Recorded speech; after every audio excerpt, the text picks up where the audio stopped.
Okay. So we will start. So I'm Sally Pavey. I'm chair of CAGNE. We are the largest umbrella aviation community and environment group for Sussex, Surrey, and Kent.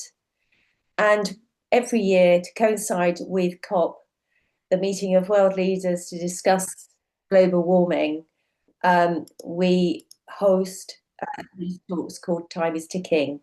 We seek to educate and inform. And what better way to start COP30 off for us with an update on Gatwick's plans for a new runway? So this is an update, and it's not a done deal. The Planning Inspectorate actually recommended refusal of a new runway at Gatwick Airport. It is the Secretary of State for Transport who has approved a new runway. And so we're going to provide a bit of an insight today on where we are at with our case to take legal action to continue to oppose what will be not only a locally environmental disaster, but also it will obviously impact the global impact of aviation. So this week we've seen a couple of reports come out which are quite apt. And one of them, in its summary, it states air transport has an emissions problem. Plans for its growth are presented as bringing economic gains while environmental losses are minimised. So that is a report that's been produced by Transport and Environment and the New Economics Foundation on European air travel. We go on to another report that was produced by Exeter Global Systems Institute. It's a study that's a university study that's just come out. And it says the 1.5 global warming limit, Celsius global warming limit, which the top amount of emissions that can be put into an atmosphere above pre-industrial levels is nearly exhausted. So whilst Europe is ramping up actions to cut emissions to net zero by 2050, and sectors across the economy, such as electricity, are on track to deliver decarbonising, in contrast, air transport is notably off track, lacking a viable within-sector route to net zero for the medium or the long term. So why is the UK government banking on economic benefits from Gatwick Airport and spending taxpayers' money to export more sterling out of the UK by allowing a new runway at Gatwick Airport, when we know it's going to have not only local environmental impacts, but also global impacts as well?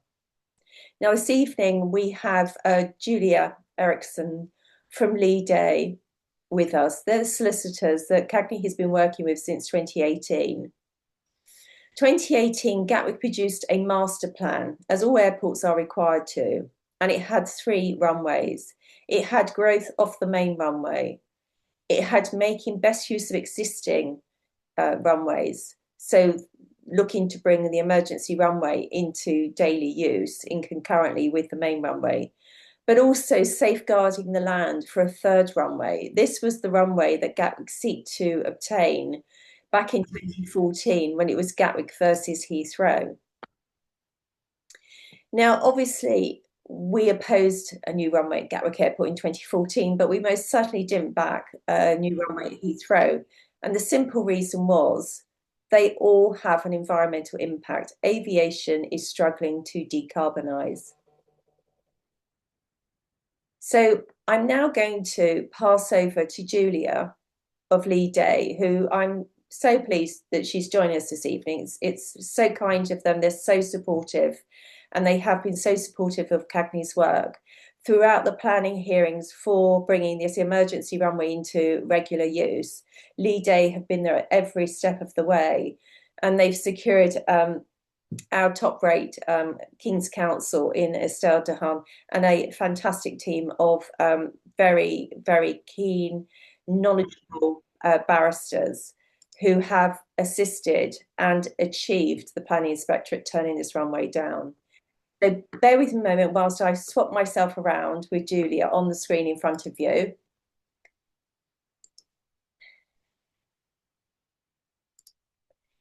So Julia, do you want to introduce yourself before I bring up your PowerPoint? Great. Thank you so much, Sally. Hi, everyone. Thank you so much for joining us. And yeah, thank you, CAGNE, for putting on this very timely event. My name is Julia Eriksson. I'm Associate Solicitor in the Public Law Environment team at Leigh. So we specialise in planning and environmental judicial reviews. Our team, so the Leigh team, and then counsel Estelle Dahon Casey, who Sally mentioned, Odette Shalaby and Rishi Parekh have been representing CAGNE throughout the DCO examination and now in our claim for judicial review. So yeah, the purpose of this next 15 minutes is just to give you a little update on where we have gotten to.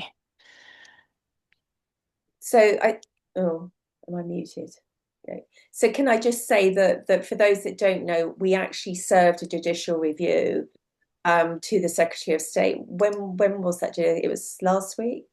I think it was the 31st of October. Thank you. Quite aptly. Yeah. Because I should have that ingrained, shouldn't I? So we've served a judicial review, and this is where we sort of move on from now. So let me unpin you, and let's try and share your slides. Oh, sorry, wrong ones. Hold on, bear with me a moment. Here we go. That's yours. Let me put full Yes, screen, perfect. and let's get back to the beginning. Okay. Great. Right. Thank you so much, Sally. I think we can go straight on to the next slide, if that's okay. Great. So I won't spend too much time dwelling on the past because I think anyone who lived through the DCO examination on this call has probably not forgotten much of it in a hurry. But just to give a little bit of context, on the 6th of July 2023, the Gatwick Airport Limited submitted an application to the Inspectorate for the Gatwick Airport Northern Runway project. And the project seeks to replace the previous standby Northern Runway with a new operational runway and upgrades and adds to existing infrastructure, including substantial surface transport routes. And this is all to increase passenger throughput of the airport. Overall, the proposed development would take Gatwick from a single runway to a dual runway airport and result in the airport handling 80.2 million passengers by 2047. An additional 13 million passengers, of which is a direct result of this development. Due to the scale of this development, it's been cast as a nationally significant infrastructure project under the Planning Act, which means that the decision-making process is a little bit different. So procedurally, NSIP projects, as they're known, the decision on permission will bypass local planning and is determined after a formal process called the DCO examination, where the expert examining authority will examine and cross-examine all of the relevant underlying documentation and relevant policies and makes a recommendation to the Secretary of State, who then makes a final decision on the application. So between February and August 2024, the DCO examination was held, and CAGNE was a really active party in that. They were an interested party, which means they made written representations and attended several of the hearings to make submissions on a huge range of issues, national policy, climate change, flooding, cost benefit impacts, housing, air quality, noise, wastewater, surface access. And I've probably forgotten some too, but they played a big role. And they also instructed 3 experts to make additional submissions on their behalf so that they covered noise, air quality, and surface access. This is a really, really involved process, and a lot of the submissions CAGNE made were referred to directly in the examining authority's recommendation report and also in the Secretary of State's decision letter. So they definitely had an impact. On the 27th of November 2024, the examining authority recommended refusal, as Sally said. And very novelly, we hadn't seen this before. They instead proposed a revised scheme, which had a different set of controls on the development. And these controls or planning conditions hadn't been scrutinised during the examination. In February 2025, the Secretary of State issued a minded to approve letter, indicating that she was minded to approve the application, but that these new controls needed to be subject to further scrutiny. We argued at the time that the examination should be reopened. There was no reason why these controls shouldn't undergo the same level of scrutiny as all of the rest of the application had done. But this didn't happen. And in the end, there was just further written consultations. So again, CAGNE made further submissions at this point on how adequate those controls were. And then on the 21st of September 2025, the Secretary of State granted the DCO with these modified planning conditions. And that starts our quite tight 6-week deadline within which a claim for judicial review needs to be filed. Thanks, Sally. Can we go on to the next slide? So then, as we mentioned, on the 31st of October, we have filed a claim in the planning court. Just for a bit of background, judicial review is a type of legal claim where the court is asked to determine whether the decision of a public body, so in this case, the Secretary of State for Transport, has been reached lawfully. It's not about the merits of the decision at all, which can be quite frustrating, I think, for campaign organisations, but the grounds on which a JR can be brought are really limited to whether or not the Secretary of State followed the correct procedures and whether they acted within their legal powers in reaching that decision. So the court's role is very sort of a high level overview of whether these procedures were followed, and they won't interfere as a rule with matters of planning judgment or technical judgment. So that's really left to the decision maker. So we're very much at the early stages of this, but I'll just quickly, I hope, run through the 7 grounds of challenge that CAGNE have put forward in their claim. The first 3 all relate to the way that the environmental impact assessment was undertaken. So an environmental impact assessment, or an EIA, is a legal requirement for developments of a certain scale, and an EIA needs to be carried out before consent can be granted.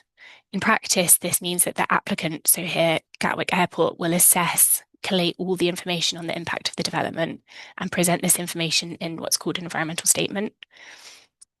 Before the Secretary of State can make an order granting permission or granting development consent, they need to review all of those effects in the environmental statement and then reach a conclusion, a reasoned conclusion, on the significance of those effects on the environment.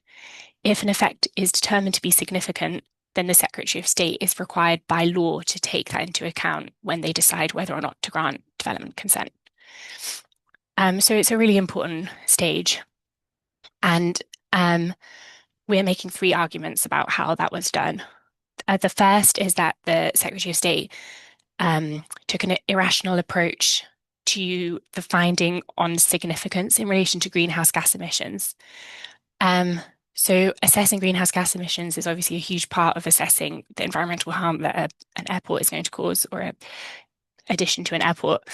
There's established guidance produced by an organisation called IEMA about how significance should be thought of. And the test, they say, is significant means anything that does not contribute to the UK's trajectory towards net zero. In this case, the Secretary of State concluded that the development falls short of contributing towards the UK's trajectory towards net zero. So the effects are significant. But they then concluded in another paragraph that the development would not materially impact on the government's ability to meet its net zero targets. So this ground of challenge argues that those conclusions are inconsistent and therefore irrational, and no reasoned conclusion has been given for this contradiction. The second ground, related to the above, argues that the Secretary of State unlawfully didn't properly consider the emissions that will arise as a result of an increase in international inbound flights.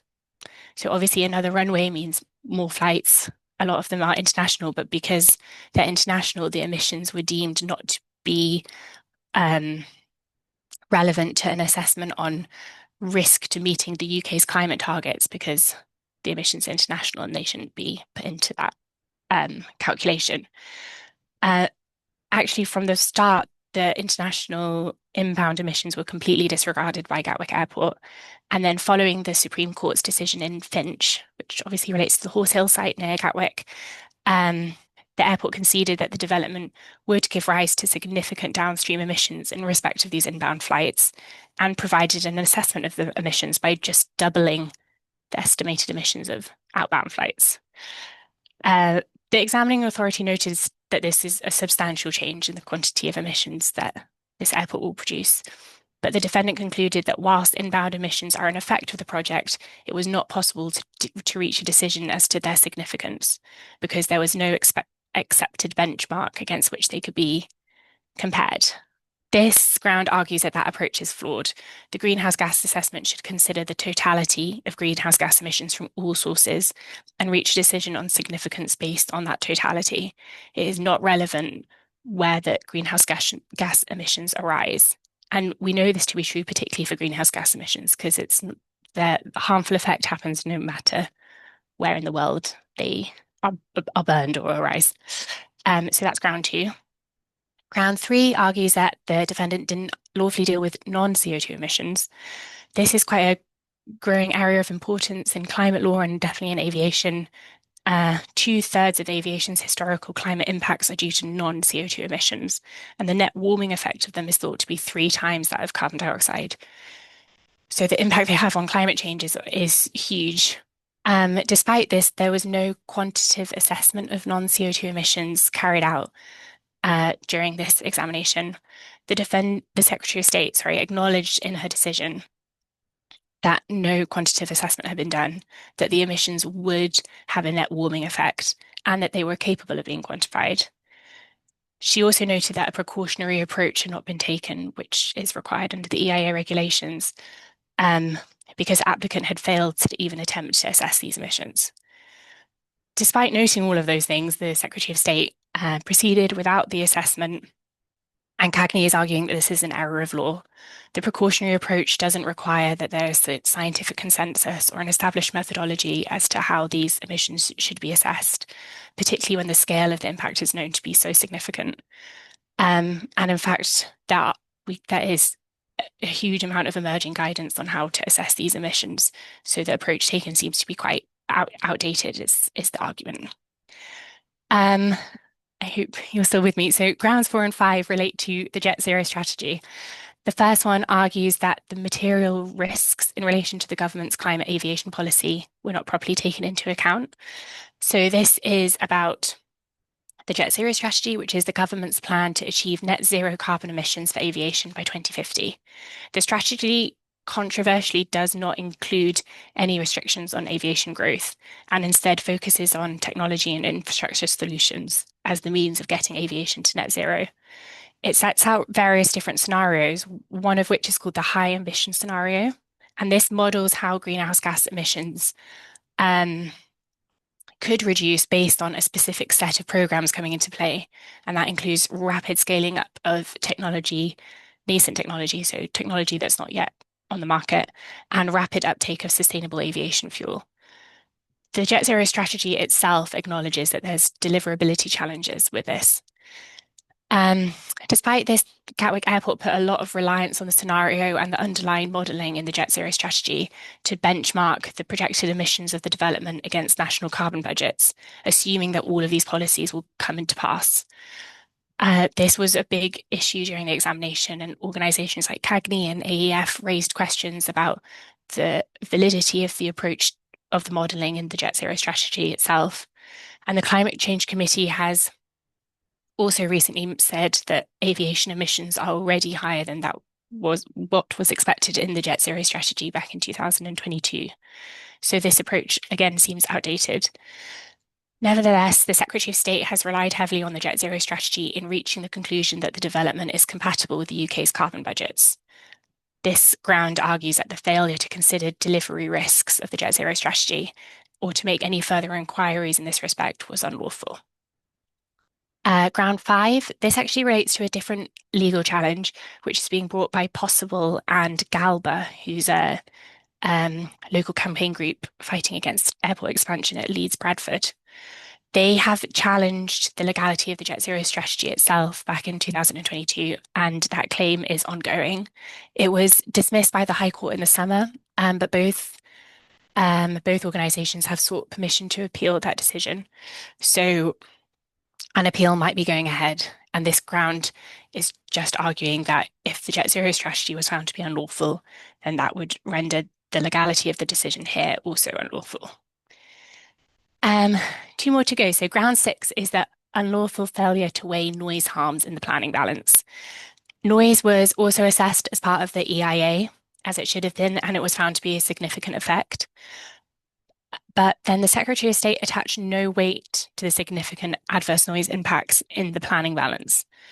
As mentioned before, if an effect is determined to be significant, the Secretary of State is required by law to take that into account when it decides whether or not to grant development consent. And in this case, that didn't happen. When it was making that assessment, the noise impacts were treated as neutral. And CAGNE is arguing that that is an unlawful approach. Lastly, at ground 7, which relates to wastewater, at the outset of the examination, the airport explained that the total volume of wastewater to be discharged is going to increase by 67.5% on a dry day and 16.7% on a wet day.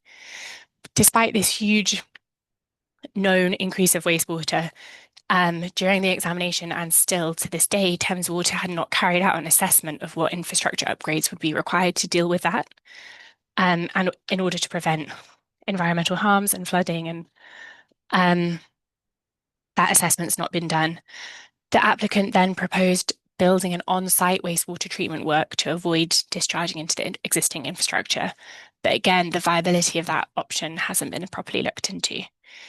The Secretary of State was obviously concerned about this because a condition of their decision to grant planning consent was that there must be a phased development. So Thames Water needs to confirm that either the existing infrastructure can handle this extra wastewater or that the wastewater treatment works will go ahead before the dual runway operation can start. But this ground is arguing that the way that that condition has been drafted is really poor, and it allows Gatwick Airport and Thames Water to agree between themselves that the condition isn't needed without any public scrutiny or any further environmental assessments. And again, CAGNE is arguing that that approach is unlawful. Sally, next slide, please. So what happens next? So we have filed our claim, and the claim can only proceed if the court grants us permission to bring a claim for judicial review. So the next step is that the government and the airport will provide their summary response to our claim by the 26th of November. The court will then determine the question of permission at an oral permission hearing. That's normally about half a day, and the question the court will be asking is this claim arguable? Which sounds like a low threshold, and yeah, we'll see how it goes. You can spend a whole day arguing that the claim is not arguable, and anyway, we'll see how it goes. But it should, yes, so that's the permission hearing is step one. If it's not determined to be arguable, the permission will be refused, and then there's another chance to seek permission from the Court of Appeal. If it is deemed to be arguable, permission is granted, and then we will go through to a full substantive hearing, which would likely be by summer 2026, but the timing is slightly out of our hands. Overall, if the claim is successful, the most likely outcome is that the DCO would be quashed, and it would then be sent back to the Secretary of State to be redetermined. This feels like going backwards, but I think it's really important to note that when it goes back to be redetermined, the world and the climate policy and politics and everything is changing the whole time. So that decision would be made in quite a different factual scenario to the way the decision was made now. So it doesn't mean necessarily that the runway would go ahead. Yeah, it would be an open question, and that new factual basis would be relevant to how that decision was made. If the claim was unsuccessful, it would then be open to CAGNE to consider appealing to the Court of Appeal.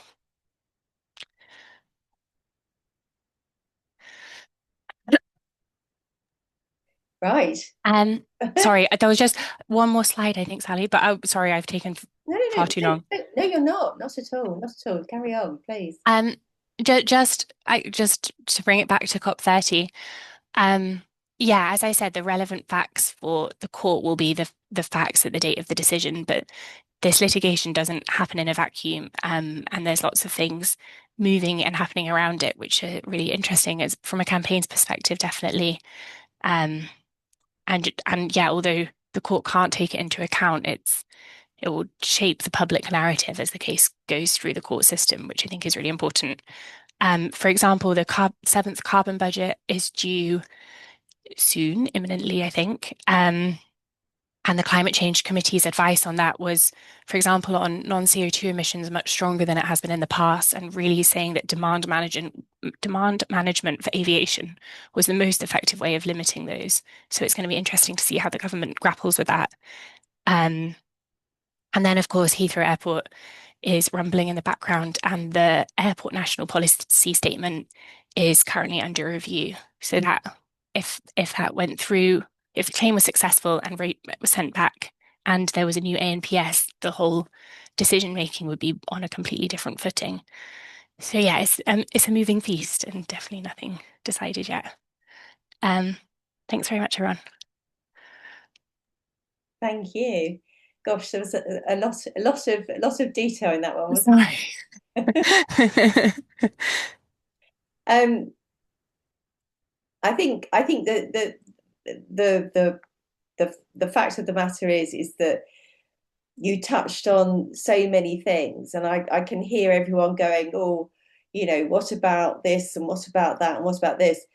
But the problem is that we've been through the DCO with development consent order, and we've argued all the lack of workers, lack of affordable housing, all those things. We've argued all of those things through the DCO. So I guess it's a case of picking on planning law or Yeah, things that we can actually really hold them to account on, however much we still believe that they have failed to take on board the lack of public transport, and it's totally unfeasible yeah, to get people there yeah, by public transport. We can't actually do a judicial review on those things, which is very frustrating.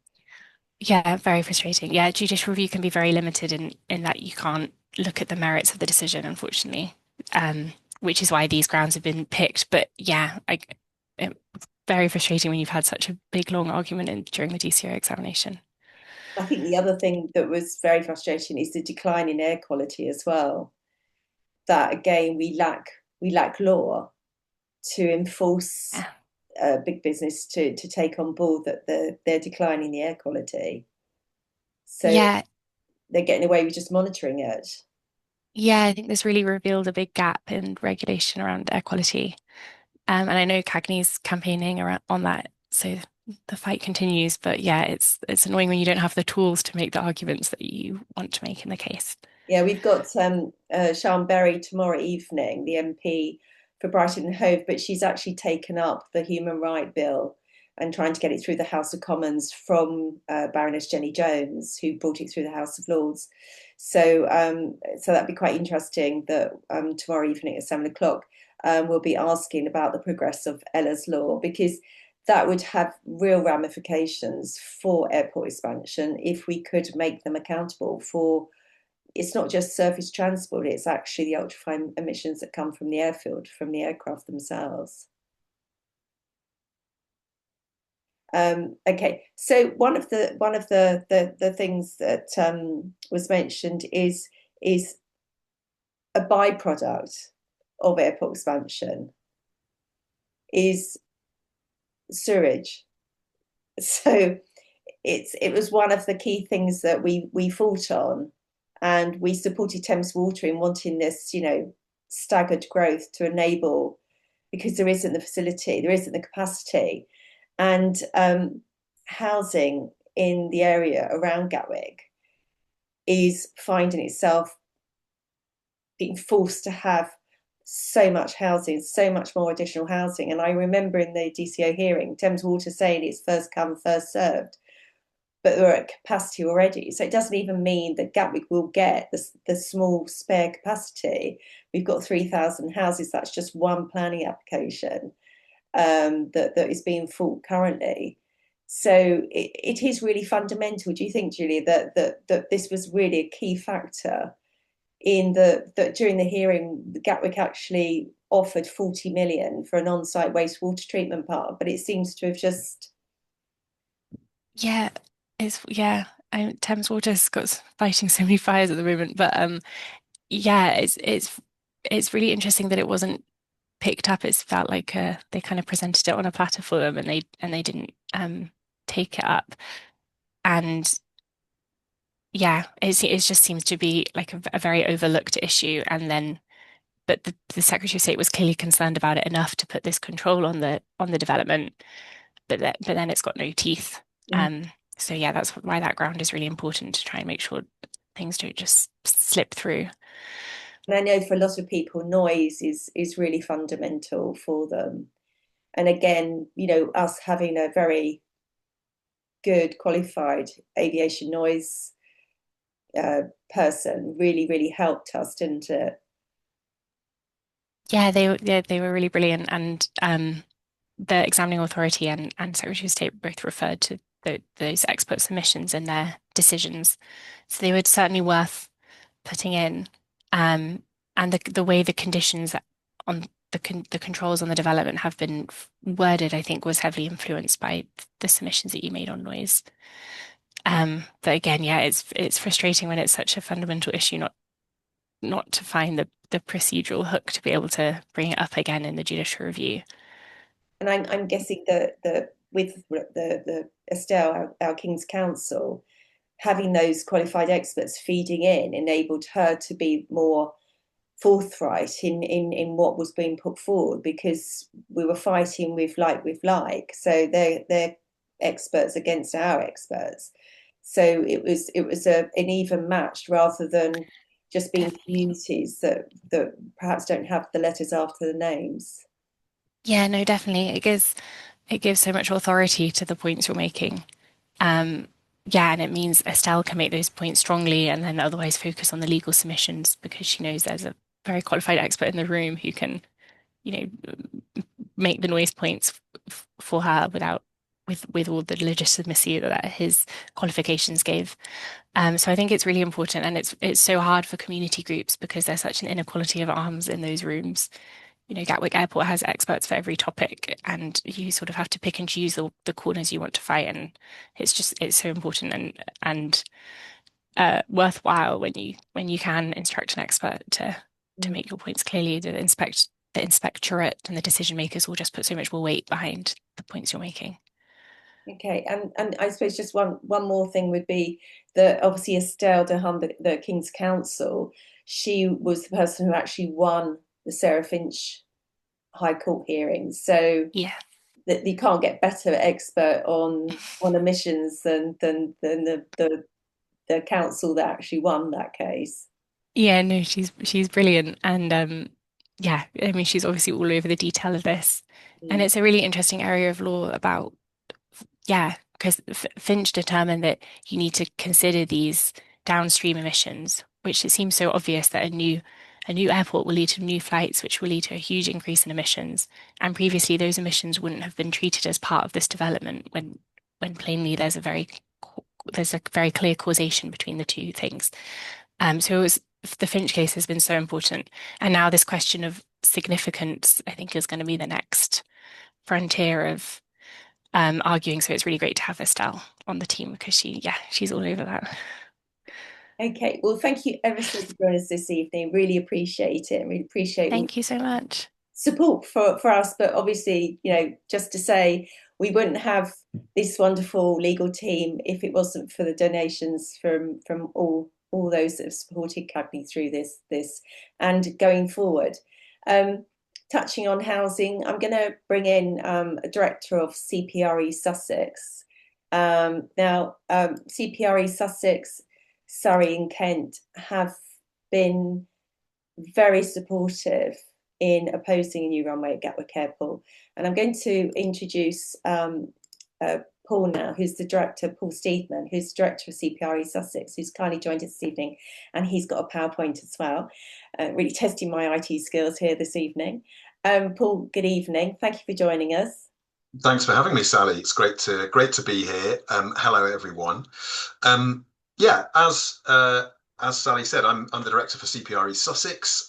For those people who haven't come across us, we're a charity focused on defending the Sussex countryside that is quite frankly under attack right now from a whole host of developers, politicians, polluters, you name it.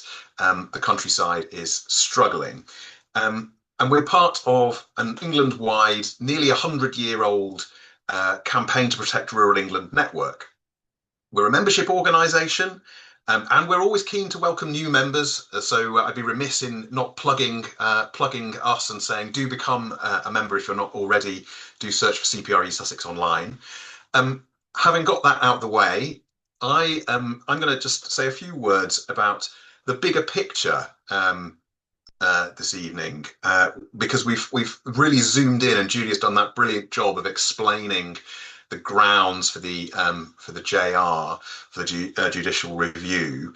But as both Sally and Julia said, there are a whole host of other issues that are kind of problematic about this proposal from Gatwick. And I want to touch on some of those, because if we can win the JR, get the decision quashed and maybe rerun, maybe that can also help us tackle some of these bigger issues. So, Sally, I don't know if you've got my slides to hand. Otherwise, I can share directly.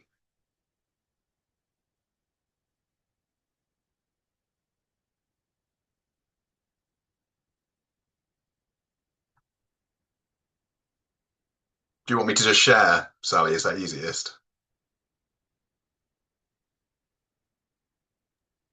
Sorry, right. Just had to get rid of. I can't get your. Oh, there it is. There it is. Bear with me. Bear with me. Hold on. That's Julia's one. I want this one. No. Yeah. There you go. It's because I think because I brought it up earlier. Sorry, everybody. Right, there you go. Great. Thanks, Sally. Right, let's pop onto the next slide then. So, why do we care as a kind of campaigning countryside organisation about a new runway at an airport? Well, for us, the countryside is about a number of things. It's about beautiful, nature-rich landscapes. It's about peace and tranquility and being able to escape the hustle and bustle of urban life. It's about clean air and water. It's about thriving rural communities. And quite frankly, all of these things are potentially under threat one way and another if we have a second runway and hundreds of thousands of more flights. Next one, please, Sally.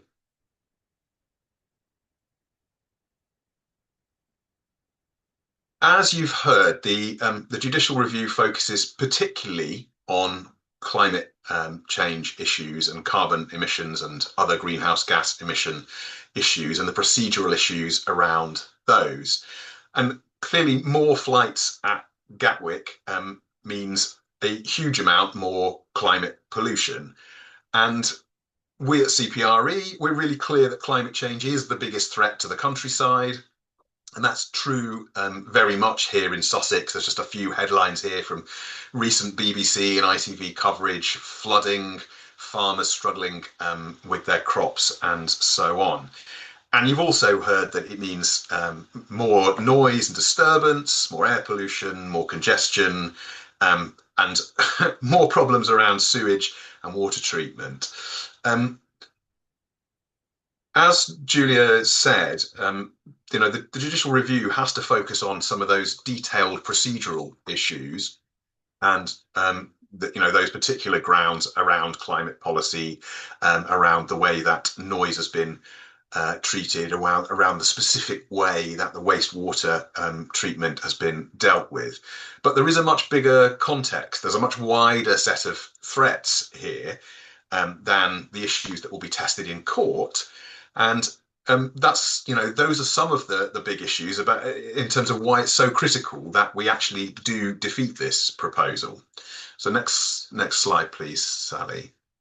The first and foremost is the issue of noise, and there's been allusions already to the noise issues for residents, kind of really, at the sharp end, people right at the end of the runway, directly under the places where planes will be taking off and landing.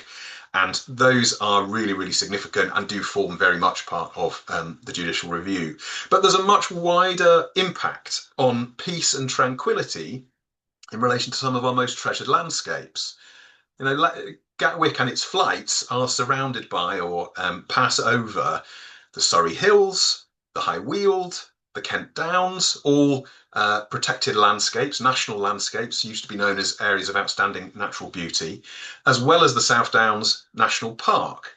And in those places, if you're out walking the dog, if you're having a kind of peaceful escape, maybe from your busy, pressured life, and you want to kind of go and enjoy those beautiful places, part of enjoying those beautiful places is the peace and quiet And that peace and quiet has already been whittled away and whittled away, and it really will be shattered if we have hundreds of thousands of new flights passing over. That's a real harm to these landscapes that are supposed to be protected for people to enjoy their natural beauty.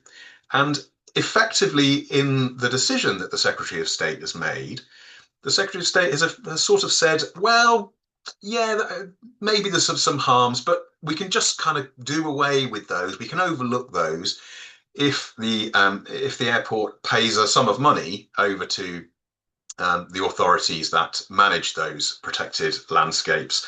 So if you pay some money to help the South Downs National Park run its Dark Skies Festival, a festival that, of course, will be impacted by the existence of more light pollution from flights in the night sky, then that's fine. You don't have to worry about the impact that the disturbance of peace and tranquility in those beautiful places will cause. Next one. And then there's the knock-on impact in terms of housing development and roads and all of the other infrastructure that will come as a result of this proposal. There is already a housing emergency in Crawley. The council there declared a housing emergency, said we're really struggling. We've really just got too little housing to meet our own existing needs, never mind a whole bunch of new workers. And at the same time, as this article from the Guardian recently exposed, the high weald in particular, the high weald landscape, which covers much of the surrounding areas, has been, well, as it says, desecration of landscape. It's just been chipped away and chipped away and chipped away. One of our most protected, supposedly protected and special landscapes in Sussex has already seen extra overdevelopment that has damaged and harmed this part of the world. And I think it's really worth quoting Crawley's MP on this, on these issues, because lots of people say, "Oh, well, it's tricky because it does bring in jobs. We need jobs and so on." Here's what Peter Lamb, the MP for Crawley, has to say. He says the challenge for Crawley is that whatever other challenges may exist for our area, a lack of employment doesn't tend to be one of them. Basically, there are actually quite high levels of employment in Crawley. And he goes on to say, consequently, if more jobs are coming to the area, we're going to need more people to fill them, either by moving into the area or by commuting in daily to match local need. More people moving into the area would be a big challenge for a town which already has a significant shortfall in housing. And he's, pointing to the 14,000 workers. And he goes on to say the only thing which can realistically address this growth in housing demand is a new town in the area. A whole new town in this area when we've already seen the high weald protected landscapes eroded and chipped away. And Sally was alluding earlier to the proposal for another 3,000 homes already on the table. It's just not sustainable for this area. Let me be clear, CPRE Sussex is a big fan of getting the right housing in the right places. There is affordable housing, particularly for social rent, that we do need to help people afford to live in the area. And that's critical. That needs to go in the right places. But bringing in, thousands and thousands of new workers to the area and having to house those people is going to lead to real desecration of our landscapes, as it says here. So one of those impacts, that's another one of those impacts that is going to be really problematic if this goes ahead. Next slide. The alternative, or quite possibly you get both, is that we have huge amounts, and I do mean huge amounts of new traffic on our roads. And again, the local MP, I think, is worth hearing here on this. He says, we need to factor in the almost doubling of passenger numbers alongside the growth in workforce. That is going to place a lot of additional pressure on existing road infrastructure. And I think he's right. on this. It's clear that although we can't make congestion, noise, air pollution, all of those knock-on impacts necessarily part of this judicial review, if this proposal goes ahead, we're talking huge amounts of new traffic, and it will be very hard, given the way that the Secretary of State has gone about creating this permission to control that. Gatwick will, sort of encouraged to do their best effectively, but they won't be stopped from using the runway if their plans generate gridlock on the A23 and M23 and surrounding roads. Next slide. Finally, I just wanted to dwell for a second on the fact that aviation expansion, not only at Gatwick, but all across the country, is all part of a much bigger picture. So we have a government that, both in policy and in rhetoric, is pitching the environment against economic growth of any sort, doesn't really matter what, just some, and pitching nature and wildlife and community environmental defenders as kind of enemies of progress somehow, rather than as the building blocks and the foundations of a good life for the country. And I think for me, this image really sums it up. This was a post, would you believe it, that went out on social media from the Ministry of Housing, Communities and Local Government, effectively fueling their rhetoric around builders versus blockers. And essentially what they're saying here is, if you care about your local environment, not only are you a blocker, you're a traitor. I mean, it's quite an extraordinary thing for a ministry of government to be saying. All of this, next slide, please, is bonkers anyway, because it's not politically popular. This was some research that came out very recently. So More in Common, their focus groupers, their pollsters, they're real experts in understanding public opinion. And they found in some recent work, the challenge for policymakers is that while only 4 in 10 people feel economic growth benefits them personally, nearly 8 in 10 say access to nature is vital for their mental health. And critically, they conclude, politically, the risk isn't in protecting nature, but in being seen to sacrifice it. And this Gatwick Airport expansion is just part of a much bigger picture, and it's a very important part, but it's a part of this bigger picture of pitching nature, wildlife, the environment, local communities as somehow enemies of this abstract idea of growth at all costs. And that's not a politically winning formula, and it's certainly not a formula to win for the environment, for countryside, and for local communities. Next one. So my concluding thought is that the most critical thing is that actually together, all of us, we can win this. This isn't, as Sally and Julia have said, this is not a done deal. So saying no to a second runway at Gatwick and supporting this legal challenge isn't only a matter of the kind of legal technicalities about climate policy, although that is how we hopefully win on the specific decision and overturning that. And to be honest, just taking the specific legalities of climate policy would be enough in its own right. That is a good enough reason to fight this fight. But it's actually part of this bigger fight about what's valuable, about standing up for local communities, for nature, for our beautiful, peaceful countryside. So I'm sure I'm preaching to the converted here, but please do support in any way you can CAGNE and the Leigh Day team in their legal action.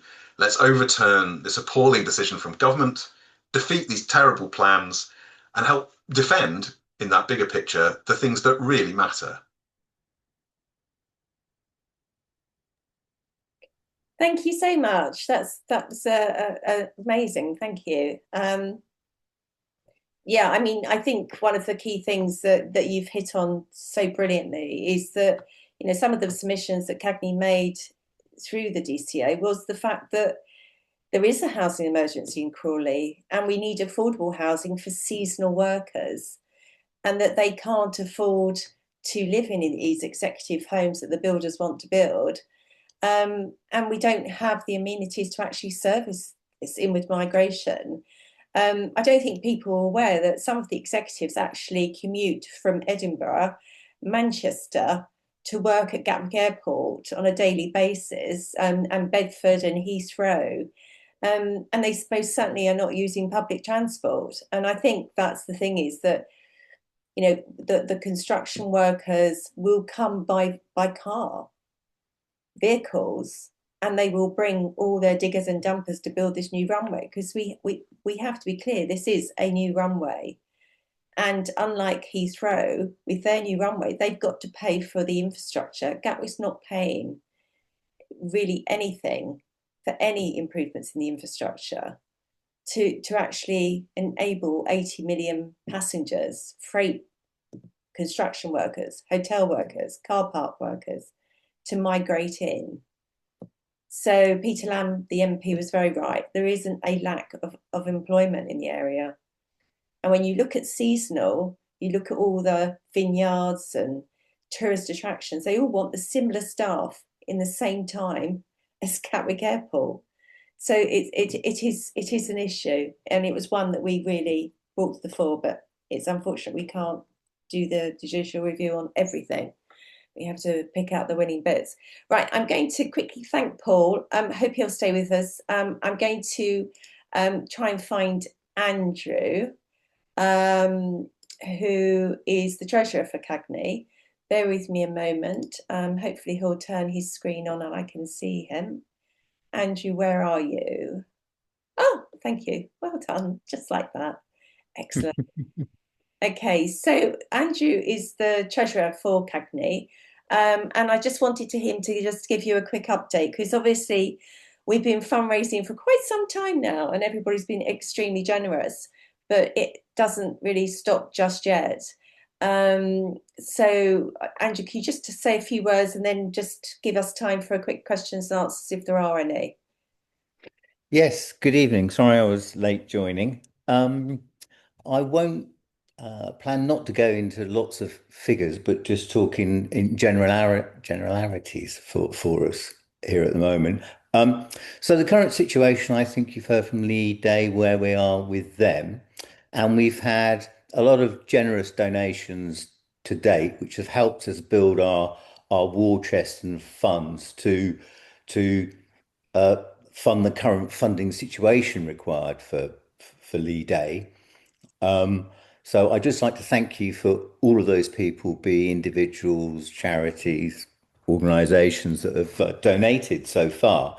But obviously, we still need donations going forward to help us combat Gatwick's unreasonable growth plans.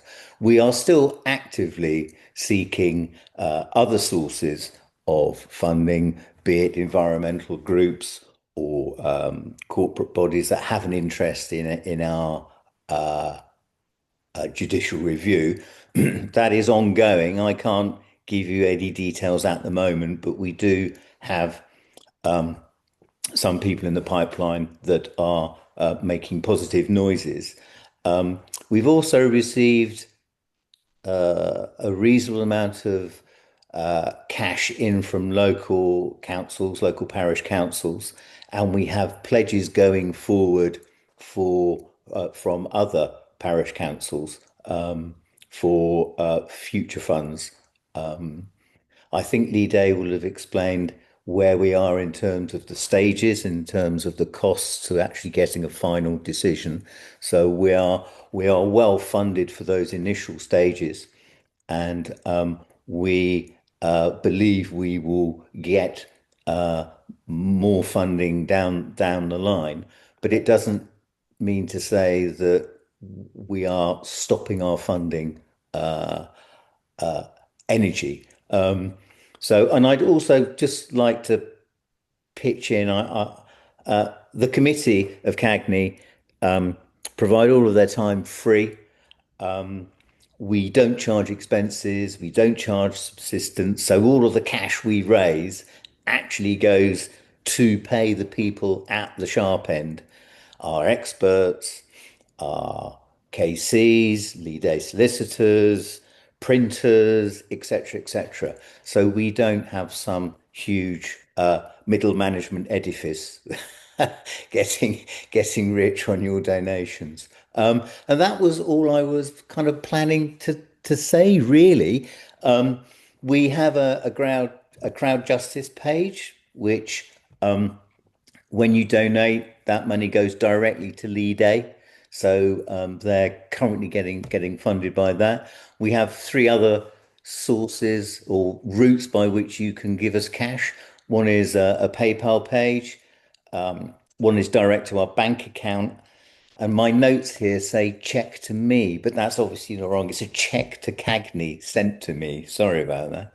Um, and those routes are all on our webpage, which is cagne.org. And they're also repeated incessantly in the email newsletters we may send you. And that was it, really, just to potentially show you there are a few more faces behind the power that is uh, the chairman of CAGNE. Thank you. Thank you, Andrew. And I think what we should make really, really clear here is that Leigh Day and our King's Council, I call it mates rates, but I'm sure there's a technical term for it, but they are drastically reduced. This isn't like a commercial body going for a judicial review. This is a community group, and we're very appreciative of those reduced rates because we wouldn't be able to afford to do it if it was on a commercial basis. So it's huge thank you to the likes of Julia and Estelle, who believe passionately about the environment and about big business walking over residents and bad planning that really impacts the planet and the local environment. So huge thank you to those. And yes, thank you to everyone that's donated. Where are we at? We're also waiting to see if we're going to be allowed to have fixed. So should we lose, one of the biggest, there's been lots and lots of media coverage, and I think I might just ask Julia to perhaps pop back in here if she's still there. Are you still with us, Julia? Yes, hi. If it goes against us, a fixed amount, because there's been lots of talk about the government weakening JRs and unlimited funds that we could be subjected to, and I think that perhaps needs to be sort of addressed here. Yeah, so I think you're talking about your adverse cost liability. So yeah, if you lose the amount that you then owe to the Secretary of State. Yeah, because this is an environmental claim, it comes under the cost protection regime, which comes from the Aarhus Convention, which is a small little international agreement which is really, really important. It means that organizations like CAGNE or individuals can bring cases like this, but have their cost liability capped at certain rates so that it's not prohibitively expensive for you to bring these cases. And it's really about ensuring that the public can hold public bodies to account in the context of environmental decisions, because the environment isn't able to do that itself. So it's really counting on organizations like CAGNE. So that's kind of the ethos behind the convention. And yeah, CAGNE as an organization should have its cost liability capped at £10,000. That's the default amount for organisations. And then there's a reciprocal cap on what you can claim back from the government if you win, which is capped at £35,000. So we don't yet have a decision on the cost caps. That will come at the same time as the permission decision. But yeah, we're hopeful that it won't be controversial and CAGNE's costs should be capped at £10,000. But yeah, that's not yet confirmed. Yeah, I mean, I think that's really important because, people have this frightening view that there could be a never-ending fundraising because it's going to get more and more expensive. And I think it's really important to know that there is some limits, there is some sort of boundaries. Yeah. We're not going to continually be asking everyone to fund us.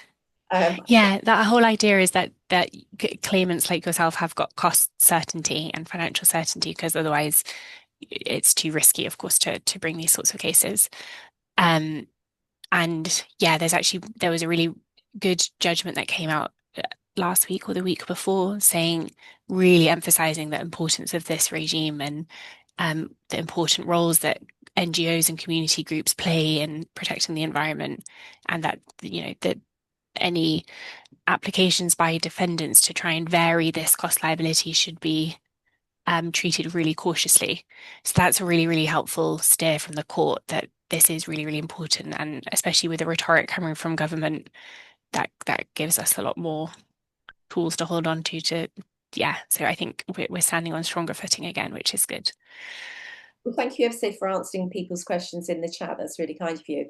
I think the King's Counsel Estelle is actually working on the Luton case, because that went for a judicial review. It was accepted, and that's a much smaller environmental impact. I mean, still obviously very important, but it's smaller than the Gatwick. So we have real hopes that we will be accepted, because it is a much bigger project. Yeah. The Luton Airport had their substantive hearing last week, I think, actually. So yeah, we'll be interesting to see what happens there. But yeah, you're right, it is a much smaller project. And yeah, the fact that Gatwick is a nationally significant infrastructure project gives it, it's been decided by the Secretary of State. It's clearly a case of national public interest. So hopefully that weighs in our favour when the court comes to decide permission. All right, well, we've just gone a couple of minutes over 8 o'clock. So I'm going to sort of bring it to a close there. If you have any outstanding questions, please email us at cagnegatwick@gmail.com. I can see Mark, you've got is that a question? Mark Sullivan. Is that an old hand? Do you want to unmute yourself? Is it a quick one? Sorry, I didn't know if you were going to have questions at all. Sorry. Well, we were aiming to, but we've spun over a little bit. Is it a quick one? Well, no. No. Well, I think I put two questions to Julia Erickson. One of the legal team thinking about dealing with Tim Mound QC as the man in charge of the planning court, who now is a gatekeeper for giving consents to proceed to substantial hearings or not, given that he spent 10 years as the counsel for the government on HS2 and didn't appear to have any other experience about anything. Very unsatisfactory. The previous man, Holbeach, was it? Probably would have given you permission. The other question is, did counsel look at the legal soundness of considering the whole set of the proposed changes and recommendation to refuse from the XA and not reopening the examination? Because local plan law seems to make very hard any new sessions reopening anything. And we know PINs and the civil servants hate it. And it was the advice that you couldn't get anywhere on that, because there's been case law where basically if the minister doesn't want to reopen, you can't find any fault with that. Because it sounds like the way the examining authority behaved, there should really have been a new session. Yeah, thanks, Mark. I'll just take them very quickly. The Tim Moulds, yeah, he's the new head of the planning court. Yeah. It's completely out of our hands which judge we end up in front of. So we're just going to have to see how it plays out. There's several different judges in the planning court, so it doesn't mean we're necessarily in front of him, and he won't necessarily be making the permission decision. Well, that's important. If it is not him, you'll get it. But if it is him, he'd probably be too government. Yeah, let's see what happens. And then your second question, about re-examining the law of reopening, really. Yeah, we did look into it at the time, Sally. I think we wrote a legal letter when it was clear that the Secretary of State wasn't going to reopen the DCO examination. But I think because we'd made the submissions at that point and the Secretary of State had decided not to do anything further on it, it was hard to sort of resurrect the arguments in the context of the case. This, as you said, the Secretary of State has a wide discretion for these sorts of things, and it's quite hard to go behind that. But it was something we looked into at the time. Yeah, thanks. Okay, thank you for that, Mark. Okay, so I'm going to say if Paul, do you want to add anything, or are you quite happy? I'm happy, Sally. Okay. Thanks. So I'm going to say a huge thank you to everybody for joining us this evening. As I say, do join us tomorrow evening at 7 o'clock. You can go onto our page on Eventbrite. We've got Sian Berry MP tomorrow talking about COP30 with Professor Dan Osborne and touching on climate change and Ella's Law, which is the air quality law that Sian Berry is trying to get through the House of Commons. And then Wednesday night we have Ruth Cadbury, who is the MP around Heathrow, but she's also the chair of the Transport Select Committee. She's been interviewed by Steve Clark of No Airport Expansion. So quite interesting to see how Ruth has changed over the years on environmental issues in relation to airport expansion. And then Thursday we have Simon Collins of the River Mole. So we end with sewerage into the River Mole. Do join us. Thank you ever so for your support and for joining us. And I'm going to say thank you and good night. And if you feel inclined, please do donate.